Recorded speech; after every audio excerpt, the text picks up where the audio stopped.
오늘 이 시간은 두 부모의 믿음이라는 제목으로 말씀의 은혜를 나누도록 하겠습니다. 오늘 본문은 여러분들 잘 아시는 수로보니게 여인의 간청의 내용이죠. 수로보니게, 여기는 이스라엘 땅이 아니에요. 이방 땅입니다. 예수님께서 웬일인지 제자들을 이끌고 이방 땅으로 북쪽으로 올라가셨습니다. 그런데 그 수로보니게라는 성으로 가니까 기다렸다는 듯이 이 여인이 예수님 발 앞에 납작 엎드리는 거예요. 그리고 내 딸을 살려달라고 간청하는 겁니다. 그런데 성경에는 자녀의 병을 고쳐달라고 한 내용들이 많이 나와요. 그 중에서 이 여인과 비슷한 내용이 또 있죠. 마가복음 9장에 보면 예수님이 변화산 위에서 화려한 모습으로 변화되신 후에 내려오셨는데 귀신 들린 아들을 고치려고 온 한 아버지가 있었어요. 제자들이 여럿 있었는데 아무도 이 귀신 들린 아들을 못 고치는 거예요. 그래서 예수님께 고쳐달라고 하는 내용이 있습니다.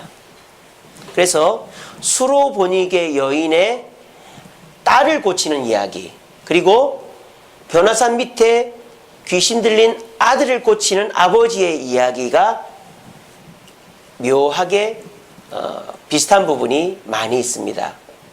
첫째로 이 두 이야기의 공통점은 자녀에게 병이 들었다는 것이죠. 그것도 그냥 어디가 단순히 아픈 병이 아니라 귀신이 들린 거예요. 여러분 요즘도 정신질환을 앓고 있는 분들 보세요. 멍하게 있습니다. 그러다가 갑자기 소리 지르고 나가고 때리고 핥히고, 보통 때는 멀쩡해 보이다가 갑자기 또 그러고, 이러면 사람이 지치잖아요. 소리도 째깍 째깍 째깍 시계 소리가 규칙적으로 들리면 잠을 잡니다. 근데 갑자기 삐리릭 소리가 나고 또 한참 있다 삐리릭 소리가 나면은 사람이 잠을 못 자요. 또 그 소리가 날까봐. 이 귀신 들린 아이들이 그렇다는 거예요. 언제 발작을 할지를 모르니까 항상 긴장하고 있어야 되는 거예요. 그래서 이 두 부모의 공통점은 귀신 들린 자녀를 갖고 있었다는 거예요. 두 번째 공통점은 예수님을 찾아왔다는 거예요. 예수님이 길을 가시다가 보고 무슨 문제가 있냐라고 한 게 아니라 이들이 먼 길을 와가지고 예수님의 소식을 듣고 예수님께 와서 부탁을 했다라는 것입니다. 세 번째는 좀 이상한 것이 하나 있습니다. 우리 예수님이 이럴 뿐이 아닌데 먼 길을 찾아온 사람한테 면박을 주고 있어요. 우리 예수님이 이 여인에게는 뭐라고 얘기를 합니까? 나는 이스라엘의 잃은 양을 위해서 이 땅으로 왔다, 이러는 거예요. 나는 너 같은 이방인들을 구원하러 도와주러 온 게 아니다, 이러는 거예요. 그런데 우리 예수님이 이렇게만 말하는 게 아니라 더 심하게 말을 합니다. 뭐라고 합니까? 자녀의 떡을 개에게 주는 것이 옳지 않다, 그러는 거예요. 그럼 이 여자가 뭐란 얘기예요? 뭐란 얘기예요? 예, 입을 열어보십시오. 뭐란 얘기예요? 개라는 얘기잖아요. 한 글자인데 그걸 못합니까? 개. 예. 얼마나 모욕적입니까? 여러분들이 예수님한테 가가지고 예수님 저 좀 도와주세요. 야, 이 개 같은 놈아 왜 왔어? 이러면 뭐 저런 놈이 다 있어. 안 도와주려면 말지 하고 가버릴 거 아니에요. 이 여인이 그런 꼴을 당한 거예요. 이 아버지도 마찬가지죠. 이 아버지가 아이를 고치러 왔는데 제자들이 고치지를 못하는 거예요. 그러니까 이 아버지가 예수님한테 뭐라 그럽니까? 아이 뭐 할 수 있는 일이 있으면 좀 해보시오, 이렇게 한 거예요. 그랬더니 예수님이 또 이 아버지도 야단을 칩니다. 할 수 있거든이 무슨 말이냐? 믿는 자에게는 능치 못함이 없다, 야단을 확 친 거예요. 여러분들 같으면 이런 야단 듣고 가만히 있겠습니까? 안 고쳐주려면 말지 왜 야단 치고 난리야? 필요 없어, 제자들 그 모양 그 꼴로 키우고 당신도 별 볼 일 없구만 하고 가버릴 텐데 이 사람도 안 가요. 이 여인이나 이 아버지는 공통적으로 예수님께 면박을 당했습니다. 그런데 이 두 사람은 웬일인지 가지를 않아요. 그리고 이 두 사람은 다 원하는 걸 얻었어요. 딸도 귀신에서 노임을 받고 이 사람의 아들도 귀신에게서 노임을 받았습니다. 오늘 이 이야기 묘하게 겹치지 않습니까? 근데 겹치는 것이 하나 더 있어요. 그게 뭔지 아세요? 이 두 사건에 공통적인 주제가 있다는 거예요. 그게 뭐냐? 뭐죠? 그게 뭘까요? 믿음. 예, 맞습니다. 믿음입니다. 이 여인에게도 우리 예수님 믿음 얘기를 하죠. 되게 뜬금없어요. 예수님이 자녀의 떡을 개에게 줌이 옳지 않다라고 했더니 이 여자가 가지도 않고 뭐라고 그럽니까? 예, 맞습니다. 근데 개도 주인의 상에서 떨어지는 음식 먹지 않습니까? 좀 도와주세요. 이랬더니 예수님이 그래도 안 돼. 가. 이래야 되는데 갑자기 태도가 바뀌어요. 뭐라 그러십니까? 예수님이 이 여인한테 네 믿음이 크도다 이러는 거예요. 무슨 테스트를 하다가 테스트 통과한 것처럼 합격 이렇게 하는 거죠. 이 아버지도 마찬가지입니다.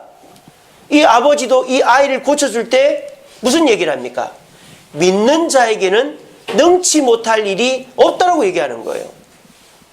그러니까 이 두 귀신 들린 자녀와 부모의 이야기 속에서 예수님은 제자들에게 뭘 가르치는 거예요? 뭘 가르치는 거예요? 믿음을 가르치는 거예요. 자, 지금 제자들은 예수님 믿습니까? 안 믿습니까? 애매합니다. 그죠? 믿었으면 도망을 안 갔을 텐데 싶기도 하고. 믿죠. 믿으니까 집도 버리고 자녀도 버리고 예수님 쫓아왔죠. 자, 그런데요. 예수님은 지금 이 수로보니게 여인과 변화산 밑에 아버지에게 있는 믿음이 제자들에게는 부족하다 이 말이에요. 무슨 말인지 알겠죠? 그래서 예수님은 제자들이 갖고 있는 믿음 말고 이 제자들에게 부족한 믿음을 가르쳐 주기 위해서 일부러 수로보니게까지 왔고 변화산 밑에서 이 아버지랑 옥신각신 하다가 믿음 얘기를 꺼내고 귀신을 쫓아내 준 거예요. 그럼 도대체 오늘 이 수로보니게 여인에게 일어난 기적을 통한 믿음, 또 이 아버지가 아들을 고치는 데 나타난 믿음이 제자들이 가지고 있는 믿음과 어떤 차이가 있길래 예수님은 이런 이벤트를 통해서 제자들을 믿음을 가르치고 있는가 한번 살펴봤으면 좋겠습니다. 그리고 오늘 이 자리에 오신 저와 여러분들도 이 수로보니게 여인에 대한 믿음, 이 아버지가 가지고 있는 믿음이 부족해요. 오늘 이 자리에 앉아 계신 분들도. 우리들도 제자들 같은 믿음은 갖고 있지만 이 두 부모와 같은 믿음은 부족하다 이 말이에요. 그래서 오늘 이 설교를 하는 겁니다. 오늘 말씀을 잘 들어보시고 그렇구나.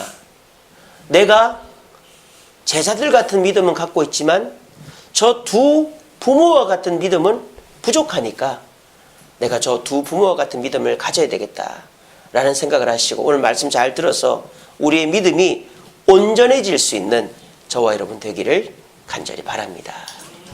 자, 우리 천천히 따라오십시오. 믿음이라는 게 뭐죠? 믿는 거죠. 누구를 믿는 겁니까? 예수님을 믿는 거죠. 자, 뭐 쉽게 생각하세요. 근데 우리가 예수님을 뭘 보고 믿습니까? 여기서 예수님 얼굴 보신 분, 여기서 예수님 만나보신 분, 여기서 예수님한테 뭐 돈 한 푼이라도 받아보신 분 없죠? 우리는 예수님의 뭘 보고 믿죠? 그렇죠. 우리는 예수님을 본 적도 없고 만난 적도 없고 뭘 받아본 적도 없어요. 우리는 이 예수님의 남겨놓으신 말씀을 보고 믿는 것입니다. 그러므로 내가 산에 가서 기도하다가 예수 믿었다. 내가 섬에서 조난당했는데 기도하다 예수, 그거 거짓말이에요. 기도하다 예수 믿을 수 없어요. 혹시 그런 사람이면 누군가 예수 믿어야 천국 간다라는 복음을 듣거나 성경을 읽다가 예수를 믿는 거죠. 우리나라에도 조선시대 서학이라고 그래서 성경책이 들어와 가지고 예수를 믿는 사람이 생겼었죠. 그런 것처럼 말씀을 듣고 알아야 믿음이 생기는 거예요. 그래서 믿음은 곧 뭐와 똑같다? 아는 것과 똑같다라는 겁니다. 우리가 예수님의 말씀을 듣고 그 말씀을 아는 것이 곧 믿음이다라는 거예요. 아시겠죠? 믿음은 아는 것이다. 목사님, 믿음이 꼭 알아야만 믿음이 생깁니까? 예, 그렇습니다. 성경 봅시다. 로마서 10장 17절 말씀. 믿음은 들음에서 나며 들음은 그리스도의 말씀으로 말미암았느니라. 우리가 얼마 전에 암송했었잖아요. 그죠? 여러분 보세요. 우리가 그리스도의 말씀을 듣고 알아야 믿음이 생기는 거예요. 그 다음에 요한복음 8장 32절. 진리를 알지니, 진리는 뭐예요? 말씀이잖아요. 말씀을 알지니 말씀이 너희를 자유케 하리라. 우리가 말씀을 듣고 알아야 믿음이 생긴다 이 말이에요. 자, 그러면 우리가 안다는 것이 단순히 뭐 이해하는 것만이 아는 것인가? 그게 아니라는 거예요. 헬라어로 그리스 말로 알다라는 단어가 3개가 있어요. 이렇게 있습니다. 아니스타노마이, 도케오, 기노스코 이런 단어가 있어요. 첫 번째로 아니스타노마이라는 단어는 우리가 보통 머리로 아는 알다라는 뜻이에요. 이해하다, 깨닫다 이런 것이 아니스타노마이라는 단어예요. 도케오라는 단어는 뭐냐? 그렇게 여겨지다라는 뜻이에요. 간단히 얘기하면 가정하다, 예상하다 이런 뜻이죠. 도케오라는 단어는 알기는 알되 가정하고 예상하는 것을 도케오라 그래요. 자, 그런데 이 기노스코라는 단어는 사귀다, 확신하다 라는 뜻이 있어요. 좀 더 적극적인 의미는 부부가 동침하다, 잠자리를 같이 하다 이런 의미도 있어요. 구약 성경의 야다, 아담과 하와가 동침하며 이렇게 할 때 동침하다 할 게 야다거든요. 그 야다를 70인역이라고 최초의 히브리 성경을 헬라어로 번역한 70인역에 기노스코라고 해놨어요. 자, 알다라는 단어는 이런 3 단어가 있다 이 말입니다. 아니스타노마이, 이해하다, 깨닫다. 도케오, 생각하여 여기다, 짐작하다, 가정하다. 기노스코, 사귀다, 확신하다, 동침하다 이런 뜻이 있습니다. 자, 그러면 우리 이 성경에서 여기서 뭐 우리가 뭘 알다, 하나님을 알다, 예수님을 알다 하는 단어를 쓸 때 이 3 단어 중에 어떤 단어를 쓸까요? 1번이다. 예, 권태봉 권사님. 2번이다. 3번이다. 예, 3번이 좀 많네요. 정답은 3번입니다. 예, 맞추신 분 제주도 여행 가시는 상품권 봉투를 드리겠습니다. 예, 성경에서 알다라는 말, 특별히 하나님을 알고 말씀을 알고 예수님을 알고 할 때에 알다라는 단어는 대부분 다가 기노스코라는 단어예요. 자, 이 아니스타노마이하고 도케오라는 단어와 기노스코의 차이가 뭐냐? 좀 어렵지만 잘 따라오십시오. 이 단어들은 지식적이고 관념적인 거예요. 뭔가 내가 체험해서 얻은 지식이 아니라 머리로 이해해서 얻은 지식을 말할 때 아니스타노마이나 도케오라는 단어를 써요. 그런데 기노스코라는 단어는 사귀다, 확신하다, 동침하다 이런 뜻이 있으니까 내가 체험하고 인격적으로 알게 되는 알을 기노스코라고 하는 거예요. 예를 들어 볼까요? 신혼부부가 있습니다. 근데 그 아내가 여보 미워 이랬단 말이에요. 그러면 남편은 긴장합니다. 내가 뭘 잘못했나? 오늘 집사람 생일인가 장모님 생일인가? 오늘 뭐지 막 긴장한단 말이에요. 왜? 신혼부부들은 아직 서로를 잘 몰라요. 아내가 나를 싫다고 했단 말이에요. 그러니까 진짜 싫어하는 줄 알고 머리로만 진짜 싫어하는 줄 알고 집사람 날 미워하나? 내가 뭐 잘못했나? 내가 뭐 빠뜨린 거 있나? 그렇게 걱정을 하는 거예요. 근데 한 20년 30년 산 부부는 어떻습니까? 남편이 마누라한테 연병알 이렇게 한단 말이에요. 그러면 마누라가 어이? 나보고 연병 걸리라고? 저러면 남편 나가 죽어! 이렇게 생각합니까? 아닙니다. 연병알 밥상은 잘 차려왔네? 이러면 어떻습니까? 칭찬으로 받아들이잖아요. 연병을 이렇게 한다고. 그걸 진짜 연병 걸리라고 이해하는 사람이 여기 누가 있습니까? 이게 뭔 말입니까? 이미 30년을 살아보니까 저 사람은 연병아리라는 말을 좋을 때 쓰더라 이 말이에요. 그러니까 체험적으로 아는 거죠. 또 남편이 오랜만에 마누라한테 여보 이거 써 하고는 상품권을 주든지 선물 줬단 말이에요. 아이고 저 사람 미쳤나 봐 이런단 말이에요. 그럼 진짜 미친 겁니까? 좋다는 말을 그렇게 하는 거예요. 아이고 이 양반 미쳤나 봐 이게 얼마짜린데 아이고 고마워요 이런단 말이에요. 그게 뭔 말입니까? 이 사람이 자기 남편이 뭘 줄 때 마누라가 미쳤나 봐 하는 말을 해도 좋아한다는 것을 남편은 알고 있는 거예요. 그게 뭐예요? 체험적이고 인격적인 알미다라는 거예요.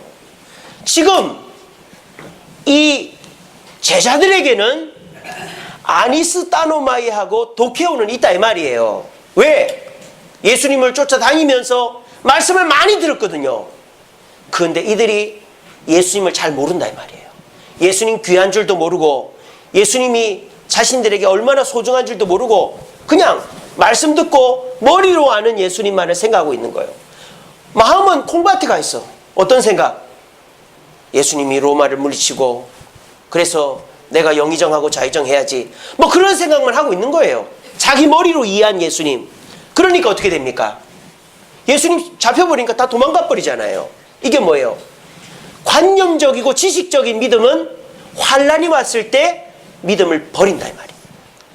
근데 아까 보신 수로보니게 여인과 또 이 아버지는 예수님의 말씀을 들어본 적이 없어요. 그냥 예수님에 대한 소문만 들었어요. 예수님이란 분이 있단다. 근데 그분이 죽은 사람도 살린단다. 네 딸, 네 아들 귀신 쫓아낼 줄 수 있다. 그렇게 얘기를 한 거예요. 그래서 이 사람들은 관념적이고 지식적인 믿음은 없어요. 왜? 말씀을 제대로 들어본 적이 없으니까. 근데 하나는 있는 거예요. 어떤 믿음? 예수님은 좋은 분이다라는 믿음이 있는 거예요. 예수님은 절대 나를 나쁘게 하지 않는다는 믿음이 있는 거예요. 왜? 자기가 들어본 예수님은 병을 고쳐주고 귀신을 쫓아내고 사람을 살리는 분이라고 들었기 때문에 그래서 이 아버지와 여자가 예수님을 찾아올 때 가지고 온 믿음은 말씀을 듣고 깨달아 얻은 믿음이 아니라 사람들에게 전해져 온 뜬소문 같은 얘기지만 그거를 믿고 저분은 좋은 분일 거야. 저분은 내 문제를 해결해 줄 거야 라는 믿음을 가지고 나온 거예요. 그 증거가 뭐죠? 예수님의 책망을 기분 나빠하지 않은 것입니다. 제가 아까 말씀드렸죠. 예병알 반찬은 잘 차려왔네. 그거를 기분 나빠하지 않는다 그랬죠. 왜? 누군지 아니까. 마누라가 남편이 누군지를 아니까 그 기분 나빠하지 않아요. 또 아이고 이 사람 미쳤나 봐. 이 비싼 걸 사왔네. 그렇게 해도 기분이 안 나쁘단 말이에요. 왜? 자기 마누라가 그렇게 얘기하면 그거 좋다는 얘기니까. 이 수로보니게 여인하고 아버지는 공통적으로 예수님은 좋은 분이라는 믿음과 확신이 있었던 거예요. 그러니까 그분이 면박을 주는 거죠. 자녀의 떡을 개한테 주면 옳지 않다. 야, 믿음 할 수 있거든이 무슨 말이냐? 믿는 자에게 능치 못함이 없다. 그 말을 듣고도 이들은 반응이 뭡니까? 수로보니게 여인은 걔도 밥상에서 떨어지는 거 먹잖아요. 좀 도와주세요. 이 아버지도 제가 믿음이 없어서 죄송합니다. 믿음을 더하여 주세요 라고 하잖아요. 이거 왜 그렇게 합니까? 저분이 저렇게 얘기를 해도 나쁜 분이 아니고 좋은 분이라는 체험적이고 인격적인 믿음이 있었기 때문에 그 면박을 듣고도 안 떠나는 거예요. 이런 이야기는 성경에 많이 나옵니다. 그 대표적인 예가 뭘까요? 이 이야기입니다. 이게 뭐죠? 마태복음 9장에 보면 지붕을 뚫고 사람을 끌어내린 친구들이 나와요. 여러분 이게 사실 상식적으로 이거는 너무너무 몰상식하고 나쁜 행동이죠. 자기 친구가 중풍병에 걸렸어요. 그러니까 막 중풍이 와가지고 꼼짝을 못하는 거예요. 그런데 친구가 소문을 들었어요. 예수님이라는 분이 기도만 하면 중풍병이 낫는다는데 내가 못 가고 있으니까 참 너무 슬프다 그러는 거예요. 그러니까 그 얘기를 친구들이 들었나 봐요. 친구들이 야 개똥아 걱정하지 마. 우리가 도와줄게. 그리고 이 4명의 친구가 그 중풍병 걸린 친구를 침상에 들고 갑니다. 근데 혼자 가도 느릴 판국인데 이 침상에다 사람을 들고 왔으니 얼마나 시간이 더 걸렸겠어요. 이미 예수님 들어간 그 집에는 사람이 들어갈 데가 없는 거예요. 꽉 찬 거예요. 그 이 사람들이 어떻게 합니까?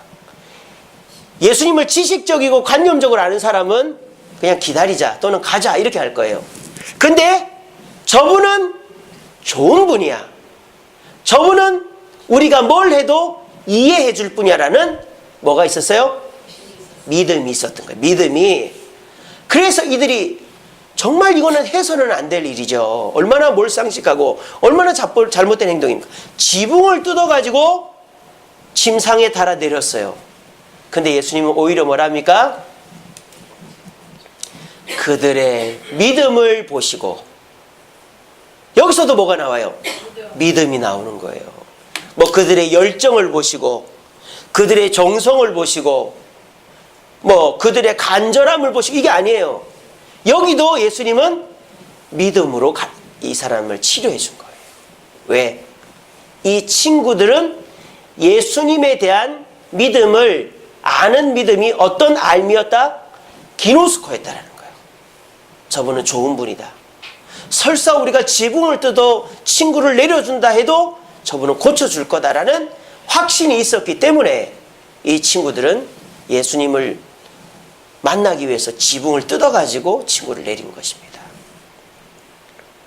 우리에게 있어서 관념적이고 지식적인 믿음도 중요합니다. 우리가 제자훈련도 하고 큐티도 하고 설교도 요즘 얼마나 설교가 좋습니까? 그래서 TV만 틀면 무슨 CTS, CBS, 구TV 온갖 기독교 TV에서 우리나라 최고 목사님들 설교는 다 나옵니다. 그러니까 요즘 성도들의 수준이 엄청 높아졌어요. 그래서 웬만큼 하면은 졸고 앉아있고 막 저 같은 사람 명함도 못 내밉니다. 근데 우리가 아니스타노마이, 도케오와 같은 알에 대한 믿음은 있어도 기노스코의 믿음은 점점 사라지는 것 같아요. 예를 들어 볼까요? 여러분들 어린 시절 생각해 보세요. 시골에 교회가 있어요. 교회가 있어요. 그것도 1시간, 2시간 걸어가야 교회가 있어요. 근데 그 교회에 목사님이 없어. 목사님이 없어요. 왜? 목사님이 너무 없어가지고 전도사님이 있거나 조사가 있거나 영수님이 있었죠. 영수님이 누구예요? 장로님 아닙니까? 그죠? 그 설교를 누가 합니까? 그래도 운 좋으면 전도사님이 하고, 전도사님도 없으면 조사들이 하고, 그것도 없으면 영수님, 장로님이 하는 거예요. 그러면 그 성도님들은 누구만 기다립니까? 언제 목사님 오시나? 언제 목사님 오시나? 기다리는 거예요. 근데 그때 목사님들이 무슨 대학을 나왔겠습니까? 무슨 공부를 그냥 그때 뭐 목사님들이 먹을 것도 없으니까 아무도 안 하려고 그러죠. 그러니까는 사명만 갖고 목회를 하는데, 그것도 뭐 한 곳에서 목회하는 게 이 교회, 오늘은 이번 주는 이 교회, 저번 주는 저 교회, 막 이렇게 왔다 갔다 하는 거예요. 그래서 목사님 방문하는 날은 말씀도 듣고 세례식도 하고 교회가 미루는 행정 절차나 예식을 하는 거예요, 그때. 근데 목사님이 오셔가지고 제대로 된 설교 딱 하고 가면 성도들이 그 말씀 딱 붙잡는 거예요. 야, 오늘 목사님 정말 하나님 보내주신 우리 목사님 말씀 전해주시고 가셨다. 이 말씀대로 살아야지. 그 말씀 붙잡고 사는 거예요. 시골에 계신 어르신들이. 그런 분들은 아니스타노마이나 도케오에 대한 믿음에 대한 알은 없어요. 근데 기노스코에 대한 믿음은 있는 거예요. 한 번 전해준 말씀을 새기고 새겨서 실천하다 보니 체험이 생기는 거예요. 그런 분들은 어떻게 될까요? 웬만한 어려움이 있어도 안 흔들립니다. 갑자기 누가 아프고, 갑자기 폭우가 내리고, 화산은 우리나라 없으니까, 갑자기 뭐 태풍이 오고 이래가지고 막 농사가 망쳐지고, 뭐 갑자기 하던 사업이 안 되고, 막 이래도 체험적이고 인격적인 믿음 있는 사람은 우리 주님은 좋은 분이야. 우리 주님은 나를 지켜보고 계셔. 우리 주님은 이 문제 너머에 나에게 좋은 일을 해 주실 거야. 내 머리는 망했다. 예수님 어디 계시냐? 내가 믿음이 진짜냐? 이런 생각을 하고 있어도 내 가슴이 내가 체험적으로 믿었던 그분이 나에게 좋은 걸 주신 분이라는 확신이 있기 때문에 믿음이 흔들리질 않는 거예요. 그리고 진짜 이 수로보니게 여인도 아버지의 아들도 또 이 중풍병자도 고침을 받았듯이 그 믿음 가지고 인내하는 자는 우리 주님이 고쳐주시는 것입니다. 이것이 오늘 이 시대에 필요한 믿음이다라는 것입니다. 아이고 목사님, 그러면 기적이 최고입니까? 신비주의가 최고입니까? 아닙니다. 저는 지금 사람을 의지하고 사람이 하는 무언가의 그런 체험을 얘기하는 게 아닙니다. 저는 말씀을 깨닫고 그 말씀을 내 삶 속에 실천해서 얻는 체험을 말하는 거예요. 무슨 죽은 사람을 살리고 팔이 뭐 이랬는데 길어지고 뭐 이 아말감 이빨이 금이빨로 바뀌고 이런 기적을 말하는 게 아니라 우리가 말씀을 한 절 들었는데 그 말씀을 일주일 동안에 묵상했더니 말씀대로 되고 역사가 일어나면 하나님이 살아계심을 느끼는 거예요. 그런 체험들이 연결되다 보면 어떻게 됩니까? 내가 이해 못하는 어려움이 딱 와도 흔들리질 않는 거예요. 근데 오늘날 많은 그리스도인들 보십시오. 교회가 조금만 어려워지거나 교회가 조금만 문제가 생기면 믿음이 흔들려서 교인이 무슨 낙엽 떨어지고 우르르 떨어져 나가버려요. 내 교회라는 생각이 없어요. 거쳐가는 교회. 내가 이사 가면 그냥 이 교회는 안 나오고 그런 생각만 해요. 왜? 내가 머리로만 이해하는 믿음이니까 목사가 저러면 안 되지, 장로가 저러면 안 되지, 교인이 저러면 안 되지, 내 머리로 이해가 안 되니까 내가 그냥 떠나버리는 거예요. 우리의 머리로 이해할 수 있는 일이 세상에 몇 퍼센트나 되겠습니까? 신앙생활은 더 그렇죠. 왜요? 우리는 눈에 보이지 않는 영적인 세상을 사는 사람들입니다. 근데 저와 여러분들이 이 영적인 세계를 사는데 우리가 다 이해하고 우리가 다 깨달은 것을 가지고 신앙생활 하겠다고요? 그는 기회만 보면 예수 안 믿겠다는 뜻과 똑같은 거예요. 오늘 이 시간 저와 여러분들은 기노스코의 알을 가지고 믿음을 품고 계십니까? 예수님을 얼마나 체험적으로 만나셨습니까? 예수님을 얼마나 인격적으로 알고 계십니까? 예수님은 좋은 분이야. 내가 어려운 일이 있어도 남들한테 손가락질 당해도 저분만큼은 나를 포기하지 않아. 그 믿음이 있으면 우리는 어떤 어려움도 이겨나갈 수 있는 것입니다. 그것은 그냥 되는 것이 아니죠. 노력을 해야 되는 거예요. 오늘 수로보니게 여인이나 아버지나 이 중풍병자들은 엄청나게 노력해 찾아왔죠. 면박을 받아도 참았죠. 노력해서 그 믿음이 생긴 겁니다. 오늘 이 자리에 오신 저와 여러분들도 말씀 들어서 머리만 커지는 그런 믿음 말고 한 말씀이라도 실천하면서 그 말씀이 현실로 이루어지는 것을 체험해서 내가 정말 당황스러운 일을 만났을 때에도 말씀에 이렇게 돼 있으니 주님이 나를 축복해 주실 거야 라는 확신 가운데서 기노스코의 믿음을 가지고 주님을 쫓고 그래서 어려움도 이겨내고 그래서 주님의 축복을 경험할 수 있는 저와 여러분 되기를 간절히 바랍니다. 말씀을 맺겠습니다. 이제 오늘 이렇게 현수막도 있고 이제 추리도 해놨습니다. 오늘이 대강절이죠. 대강. 어드벤트라고 하는데 기다리다라는 거죠. 예수님을 기다리는 날이 오늘부터 시작이에요. 여러분 요즘에 교회들마다 다 성탄 추리 오늘 다 대부분 점등식 할 겁니다. 건물이 있는 교회들은 외벽을 화려하게 꾸며놓죠. 왜 그렇게 하느냐? 12월 한 달 동안은 예수님을 기다리는 기간이기 때문이에요. 그래서 교회들마다 12월 첫 주부터 마지막 주까지 추리를 밝게 밝혀놓죠. 옛날에는 뭐 전기도 귀하고 하니까 반짝반짝하는 게 없었단 말이에요. 그런데 12월 달만 되면 교회는 전구를 달아놓으니까 교회의 이 전구들이 참 이뻤어요. 근데 요즘은 뭐 워낙 반짝반짝 하는 게 많으니까 이제는 뭐 성탄 추리가 큰 의미가 없더라고요. 제가 볼 때 추리 중에 제일 화려한 추리는 저기 가평에 가면은 아침고요 수목원이라고 있습니다. 거기 가면은 겨울에는요, 그 정원에다가 전구를 수십만 개를 달아가지고 그 밤에 가면 그 이렇게 반짝반짝하게 해놨어요. 한번 갔다 왔는데 아마 우리나라에서 최고로 멋진 추리들이 거기 있을 겁니다. 한번 겨울에 시간 나시면 가보십시오. 한 1시간 걸립니다.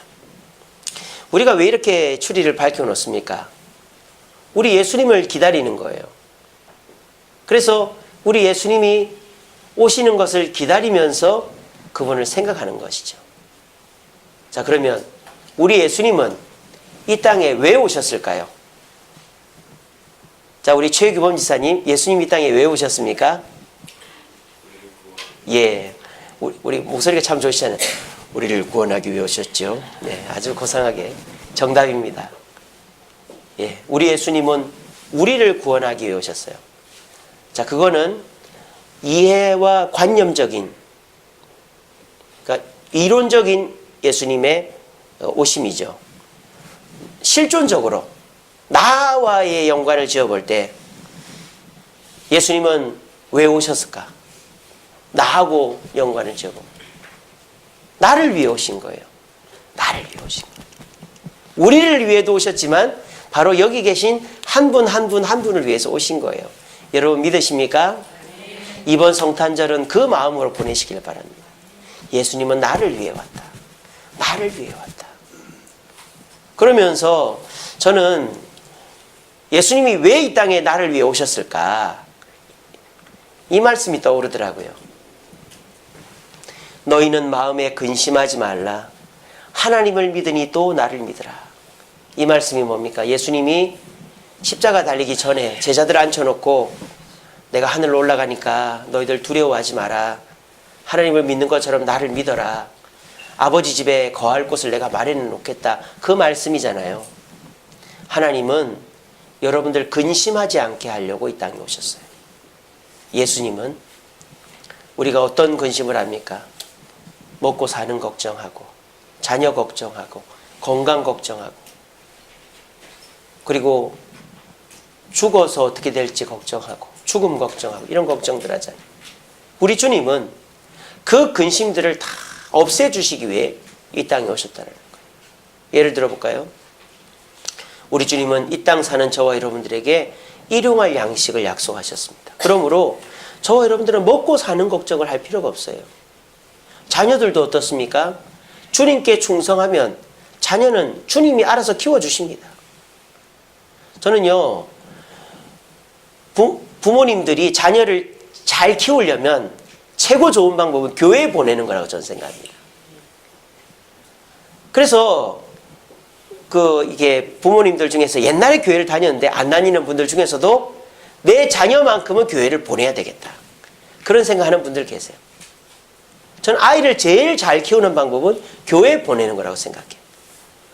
교회 오는 애들이 술, 담배를 합니까? 욕을 합니까? 뭐 나쁜 짓을 합니까? 교회에서 뭐 욕심부리라고 가르칩니까? 남 때리라고 가르칩니까? 나쁜 짓 가르칩니까? 그런 거 없습니다. 교회에서는 술, 담배, 욕하고 세상 문화 하는 애들도 딱 눈에 띄면 그거 바로 잡아주죠. 또 교회는 부모 공경하라고 가르치죠. 또 교회는 돈이나 성공보다 바르게 사는 법을 가르쳐주잖아요. 그러므로 자녀 키우는 걱정도 할 필요가 없어요. 교회만 보내면 되는 거예요. 교회만 매주일. 그 자녀들한테 어떻게 하라고요? 이번 주도 교회 가야지. 그것만 얘기하세요. 공부해라, 뭐 해라, 뭐 이런 거 얘기 안 해도 돼요. 교회만 오게 하면 돼요. 그리고 건강 문제도 마찬가지죠. 여러분 몸이 아플 수 있어요. 예수 믿는 사람도 암 걸립니다. 예수 믿는 사람도 일찍 죽을 수, 교통사고 날 수 있어요. 그렇지만은 우리에게는 마음의 평안이 있지 않습니까? 여러분 오는 병을 막을 수 있어요? 못 막아요. 오는 병 못 막아요. 하지만 그 병하고 친구할 수는 있어요. 내가 다리가 아프다. 아픈 거 어떡하겠어요? 이 다리 내 다리인데 잘라버릴 겁니까? 아픈 대로 갖고 사는 거예요. 머리가 아프다. 어떡할 거예요? 뭐 수술하고 치료받으면 나은 병이면 좋겠지만 만성이면 그냥 가지고 사는 거예요. 그런데 병을 가지고 사는 사람은요. 아이고 내가 왜 안 낫냐. 아이고 내가 아파 죽겠다. 이런 사람이 있는가 하면 그래도 감사하다. 이만큼 아픈 게 얼마냐. 그래도 내가 죽으면 천국 가지 않냐. 그런 마음을 갖는 사람이 있어요. 예수 믿는 사람은 병이 오는 건 막을 수 없지만 그 병한테 휘둘리진 않단 말이에요. 어떻습니까? 병에 대한 근심도 없어요. 그리고 죽음에 대한 근심도 우리는 없는 거예요. 그거를 해결해 주기 위해서 우리 예수님 이 땅에 살찌게 피 흘려 돌아가신 거 아니겠습니까? 여러분, 우리 예수님 이 땅에 왜 오셨습니까? 여러분들 근심을 해결해 주러 온 것입니다. 그 예수님 오신 날이 12월 25일입니다. 물론 날짜가 정확한 건 아니지만 오늘 시간에 우리의 믿음을 점검해 봅시다. 우리가 머리로 알고 이해하는 믿음도 중요하지만 말씀 한 구절 붙잡고 그 말씀대로 살았더니 진짜 그 말씀이 이루어지는 경험, 기노스코의 알물 하는 그 믿음이 고난을 이기게 해주는 힘이 되는 거예요. 혹시라도 지금 힘든 일이 생겨서 정말 휘청하고 쓰러질 분 계십니까? 그것은 그 힘든 일 때문에 쓰러지는 게 아니고 내 믿음에 문제가 있는 거예요.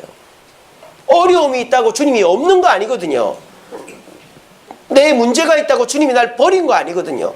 근데 나는 이제 망했다 생각하고 주님 날 버렸다 생각해버리면 다 그냥 귀찮아 버리는 것이죠.